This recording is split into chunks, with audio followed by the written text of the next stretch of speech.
On va s'intéresser de plus près à ce détroit de Taïwan où ces grands exercices militaires ont débuté. On en parle avec Pascal Vessé. Bonsoir Pascal. Bonsoir Nicolas. Alors tout d'abord, dites-nous pourquoi le détroit de Taïwan est-il si important ?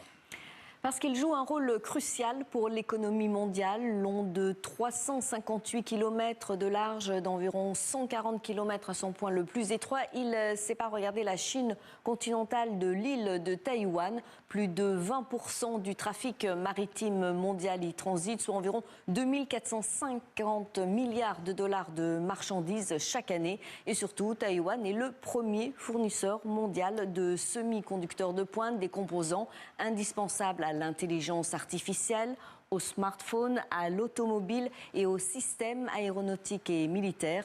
À la différence avec le détroit d'Ormuz où l'enjeu est avant tout énergétique, à Taïwan, ce sont les conteneurs et puces électroniques qui sont en jeu, mais surtout une question de souveraineté territoriale revendiquée par Pékin.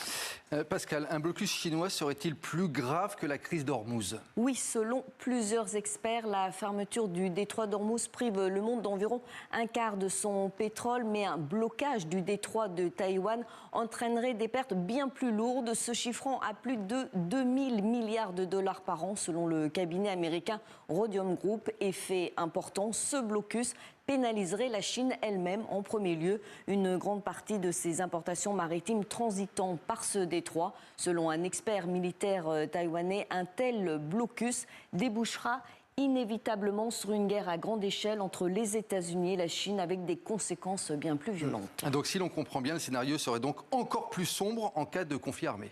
Oui, selon le média américain Bloomberg, un conflit armé pourrait effacer 10 600 milliards de dollars de richesse mondiale, soit près de 9,6% du PIB mondial.